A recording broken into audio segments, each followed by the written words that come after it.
وہ دعا جو نبی صلی اللہ علیہ وسلم نے کسی بھی ضرورت، مشکل پریشانی، روزی بیماری، قرض یا کسی اہم کام کے لیے پڑھنے کی تعلیم دی۔ دعائے حاجت: اللہ اکبر، اللہ اکبر، اللہ اکبر، اللہ سب سے بڑا ہے، اللہ سب سے بڑا ہے، اللہ سب سے بڑا ہے۔ لا الہ الا اللہ الحلیم الکریم، اللہ کے سوا کوئی معبود نہیں، وہ نہایت حلم والا، بہت کرم کرنے والا ہے۔ سبحان اللہ رب العرش العظیم، اللہ پاک ہے جو عرش عظیم کا رب ہے۔ الحمد للہ رب العالمین، تمام تعریفیں اللہ کے لیے ہیں جو سارے جہانوں کا رب ہے۔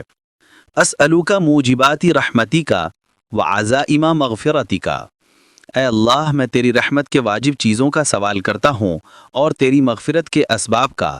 والغنیمت من کل بر والسلامت من کل اثم، نیکیوں میں مکمل حصہ اور گناہوں سے حفاظت مانگتا ہوں۔ لا تدع لی ذنبا الا غفرتہ ولا ہما الا فرجتہ، اے اللہ میرے سارے گناہوں کو بخش دے، میرے غم دور کر دے۔ ولا حاجتا ہی لک رضا الا قضیتہا یا ارحم الراحمین، اور کوئی بھی حاجت، ضرورت جو تیرے نزدیک پسندیدہ ہو اسے تو پورا فرما دے، اے سب رحم کرنے والوں میں سب سے زیادہ رحم کرنے والے۔